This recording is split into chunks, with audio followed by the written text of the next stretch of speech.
Mr. Beefel asked, what to do from 16 to 21? It seems like most people you hear are successful, like yourself, dick around at that age and then pick their lives up around 20 to 21. So what would your advice to teenagers who have the chance to get a head start? Like me, for example, I'm 15. That's actually a very, very good question. And it's a common trait that you'll see amongst some like high achievers. I don't know if I'd be considered potentially I would be considered like a high achiever now, where people who fucked around in high school, fucked around like 18 and got drunk and stuff, they got their act together and like put in some fucking work. But don't think that it's as common as it seems. Essentially, we're the outliers that get public about it, because the guy who fucks around when he's 16 to 21 and he, you know, sleeps with girls and he goes partying and who doesn't make it, who doesn't do anything productive in his life, he's essentially invisible. Like no one's going to hear his, you know, like his story's not going to get famous because there's hundreds of thousands, millions of people like him. This is kind of like the Bill Gates dropping out of college or something vibe, or, you know, high school or whatever it is. A lot of people be like, oh, you know, high school dropouts make a lot, but it's no, you're hearing the high school dropout who made a lot of money. You're not hearing the high school dropout who went straight to the fucking Job Center Plus to get benefits. So first of all, there's definitely going to be a bias for people that you see who are fucking around and who actually do make it compared to people who are fucking around and don't make it, right? That being said, your question's based on how do you get a head start. Do exactly what I'm doing now, but at that age. Think about exactly what happens to the people who dick around, like you said, but then who actually start to like do something and get their act together. They stop doing all the bad habits. They especially stop taking drugs, and they especially distance themselves from bad friends, like low quality friends who do those drugs. Those are the two things. Usually this type of guy also essentially fasts from women and sex. Those three things: reduce the bad friends, reduce drugs, reduce women and sex. Immediately, if you've done those three things, and maybe like reduce internet use, reduce social media, bro,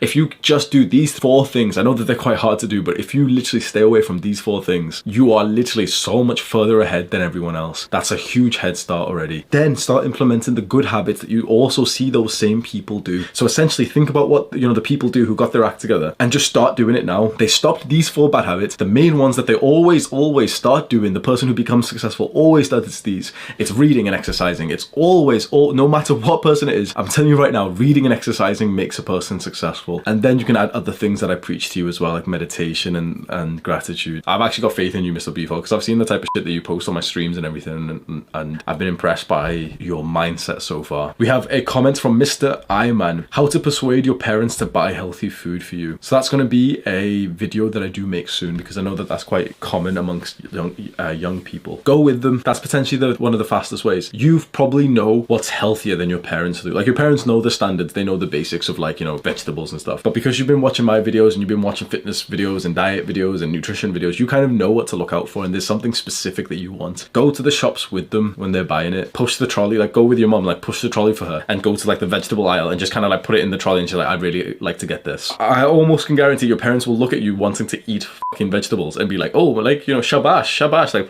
you know, like do that to you. Other things you could do potentially is make your own money. Get like, you know, some shitty ass job, make your own money, buy your own food, send the money to your mom or something, or go with her and literally just like, oh, go to the shop next to your house or something and literally just go and buy like the things that you want. That would make you a very, very independent young man. From Superposition 50, he's asked to make an overall guide on what life skills one should develop in high school. These skills should transfer over to the real world so that it helps us when we start a business, go to college, or start working. Also, how to develop these skills. So the habits that I've mentioned so far build those skills automatically. The most important skills of life are mindfulness, gratitude, sales, discipline, willpower. There might be some more, but those are about the 5 that are the most important. And I know what you're thinking is a bit weird. You're thinking, wait, mindfulness, gratitude? Those are skills. These two are skills. If you're mindful, if you're grateful, bro, imagine like anything can happen in your life. The worst thing, you're literally dying. If you're mindful and you're grateful, you're not even having a bad time. Like you're actually like sick. You're like, God damn, I'm grateful to have just been hit by this car. What a good way to die.